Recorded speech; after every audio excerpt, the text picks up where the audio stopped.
जय मां अन्नपूर्णा। स्वागत है आप सभी का आपके अपने YouTube चैनल भक्ति विभूति पर। मां अन्नपूर्णा महाव्रत की कथा।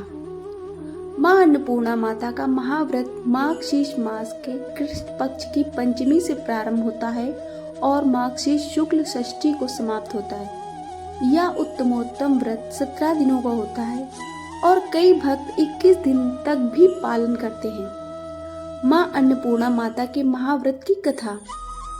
एक समय की बात है, काशी निवासी धनंजय की पत्नी का नाम सुलक्षणा था।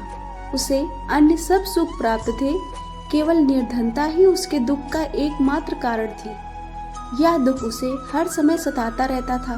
एक दिन सुलक्षणा पति से बोली, स्वामी आप कुछ उद्यम करो तो काम चले। इस प्रकार कब तक काम चलेगा। सुलक्षणा की बात धनंजय के मन में बैठ गई और वह उसी दिन विश्वनाथ शंकर जी को प्रसन्न करने के लिए बैठ गया और कहने लगा, हे देवाधिदेव विश्वेश्वर, मुझे पूजा पाठ कुछ नहीं आता है, केवल आपके भरोसे बैठा हूँ। इतनी विनती करके वह 2-3 दिन भूखा प्यासा बैठा रहा। यह देखकर भगवान शंकर ने उसके कान में अन्नपूर्णा अन्नपूर्णा अन्नपूर्णा इस प्रकार 3 बार कहा। यह कौन क्या कह गया। इसी सोच में धनंजय पड़ गया कि मंदिर से आते ब्राह्मणों को देखकर पूछने लगा, पंडित जी अन्नपूर्णा कौन है।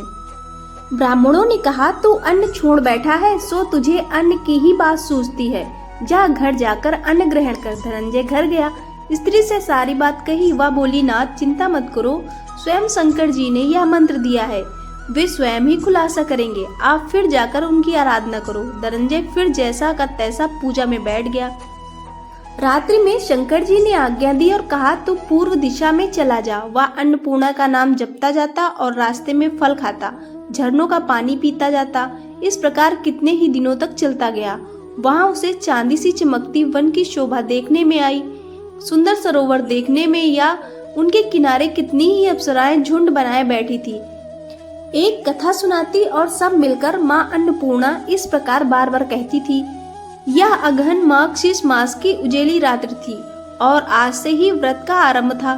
जिस शब्द की खोज करने वह निकला था वह उसे वहां सुनने को मिला। धनंजय ने उनके पास जाकर पूछा, हे देवियों, आप यह क्या करती हो। उन सब ने कहा, हम सब मां अन्नपूर्णा का व्रत करती हैं। धनंजय ने पूछा, व्रत पूजा करने से क्या होता है, या किसी ने किया भी है, इसे कब किया जाए, कैसा व्रत है और कैसी विधि है, मुझसे भी विस्तार से बतलाओ। वे कहने लगी, इस व्रत को सब कोई कर सकते हैं। 21 दिन तक के लिए 21 गांठ का सूत लेना चाहिए। 21 दिन यदि ना हो तो एक दिन उपवास रखें, या भी ना बने तो केवल कथा सुनकर प्रसाद लें। निराहार रहकर कथा कहें, कथा सुनने वाला कोई ना मिले तो पीपल के पत्तों को रख, सुपारी या धृत कुमारी वृक्ष को सामने कर, दीपक को साक्षी कर, सूर्य, गाय, तुलसी या महादेव को बिना कथा सुनाए मुख में दाना न डालें। यदि भूल से कुछ पड़ जाए तो 1 दिवस फिर उपवास करें। व्रत के दिन क्रोध न करें और झूठ ना बोलें। धनंजय बोला, इस व्रत के करने से क्या होगा। वे कहने लगी, इसके करने से अंधों को नेत्र मिले, लूलों को हाथ मिले, निर्धन के घर धन जाए, बांझी को संतान मिले, मूर्ख को विद्या आए। जो जिस कामना से व्रत करे माँ उसकी इच्छा पूरी करती है।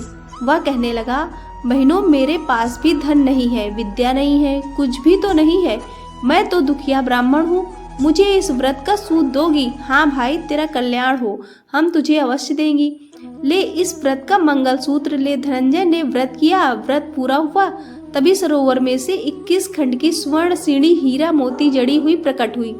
धनंजय जय अन्नपूर्णा कहता जाता था। इस प्रकार कितनी ही सीढ़ियां उतर गया तो क्या देखता है कि करोड़ों सूर्य के प्रकाशमान अन्नपूर्णा का मंदिर है। उनके सामने सुवर्ण सिंहासन पर माता अन्नपूर्णा विराजमान है। सामने भिक्षा हेतु शंकर भगवान खड़े हैं। देवांगनाएं चंवर डुलाती हैं, कितनी ही हथियार बांधे पहरा देती हैं। धनंजय दौड़कर जगदम्बा के चरणों में गिर गया। देवी उसके मन का क्लेश जान गई। धनंजय कहने लगा, माता आप तो अंतर्यामी हो, आपको अपनी दशा क्या बताऊं। माता बोली, मेरा व्रत किया है, जा संसार तेरा सत्कार करेगा। माता ने धनंजय की जिह्वा पर बीज मंत्र लिख दिया। अब तो उसके रोम रोम में विद्या प्रकट हो गई। इतने में क्या देखता है कि वह काशी विश्वनाथ के मंदिर में खड़ा है। माँ का वरदान ले धनंजय घर आया। सुलक्षणा से सब बात कही। माता जी की कृपा से उसके घर में संपत्ति उमड़ने लगी। छोटा सा घर बहुत बड़ा गिना जाने लगा। जैसे शहद के छत्ते में मक्खियां जमा होती हैं, उसी प्रकार अनेक सगे संबंधी आकर उसकी बड़ाई करने लगे। कहने लगे, इतना धन और इतना बड़ा घर, सुंदर संतान नहीं तो इस कमाई का कौन भोग करेगा। सुलक्षणा से संतान नहीं है, इसलिए तुम दूसरा विवाह करो। अनिच्छा होते हुए भी धनंजय को दूसरा विवाह करना पड़ा और सती सुलक्षणा को सौत का दुख उठाना पड़ा। इस प्रकार दिन बीतते गए। फिर अगहन मास आया। नए बंधन से बंधे पति से सुलक्षणा ने कहलाया कि हम व्रत के प्रभाव से सुखी हुए हैं, इस कारण यह व्रत छोड़ना नहीं चाहिए। यह माता जी का प्रताप है जो हम इतने संपन्न और सुखी हैं। सुलक्षणा की बात सुन धनंजय उसके यहाँ आया और व्रत में बैठ गया। नई बहू को इस व्रत की खबर नहीं थी। वह धनंजय के आने की राह देख रही थी। दिन बीतते गए और व्रत पूर्ण होने में 3 दिवस बाकी थे कि नई बहू को खबर पड़ी। उसके मन में ईर्ष्या की ज्वाला दहकने लगी। सुलक्षणा के घर जा पहुंची और उसने वहां भगदड़ मचा दी। वह धनंजय को अपने साथ ले गई। नए घर में धनंजय को थोड़ी देर के लिए निद्रा ने आ दबाया। इसी समय नई बहू ने उसका व्रत का सूत तोड़कर आग में फेंक दिया। अब तो माताजी का कोप जाग गया। घर में अकस्मात आग लग गई। सब कुछ जलकर खाक हो गया। सुलक्षणा जान गई और पति को फिर अपने घर ले आई। नई बहू रूठ कर पिता के घर जा बैठी। पति को परमेश्वर मानने वाली सुलक्षणा बोली, नाथ घबराना नहीं, माता जी की कृपा अलौकिक है। पुत्र कुपुत्र हो सकता है पर माता कुमाता नहीं होती। अब आप श्रद्धा और भक्ति से आराधना शुरू करो, वे जरूर हमारा कल्याण करेंगी। धनंजय फिर माता के पीछे पड़ गया। फिर वही सरोवर सीढ़ी प्रकट हुई। उसमें माँ अन्नपूर्णा कहकर वह उतर गया। वहां जा माता जी के चरणों में रुदन करने लगा। माता प्रसन्न हो बोली, या मेरी स्वर्ण की मूर्ति ले, उसकी पूजा करना, तू फिर सुखी हो जाएगा। जा, तुझे मेरा आशीर्वाद है। तेरी स्त्री सुलक्षणा ने श्रद्धा से मेरा व्रत किया है, उसे मैंने पुत्र दिया है। धनंजय ने आंखें खोली तो खुद को काशी विश्वनाथ के मंदिर में खड़ा पाया। वहां से फिर उसी प्रकार घर को आया। इधर सुलक्षणा के दिन चढ़े और महीने पूरे होते ही पुत्र का जन्म हुआ। गांव में आश्चर्य की लहर दौड़ गई। इस प्रकार उसी गांव के निसंतान सेठ के पुत्र होने पर उसने माता अन्नपूर्णा का मंदिर बनवा दिया। उसमें माताजी धूमधाम से पधारी, यज्ञ किया और धनंजय को मंदिर के आचार्य का पद दे दिया। जीविका के लिए मंदिर की दक्षिणा और रहने के लिए बड़ा सुंदर सा भवन दिया। धनंजय स्त्री पुत्र सहित वहां रहने लगा। माताजी के चढ़ावे में भरपूर आमदनी होने लगी। उधर नई बहू के पिता के घर डाका पड़ा, सब लुट गया। वे भीख मांगकर पेट भरने लगे। सुलक्षणा ने यह सुना तो उन्हें बुला भेजा, अलग घर में रख लिया और उनके अन्न वस्त्र का प्रबंध कर दिया।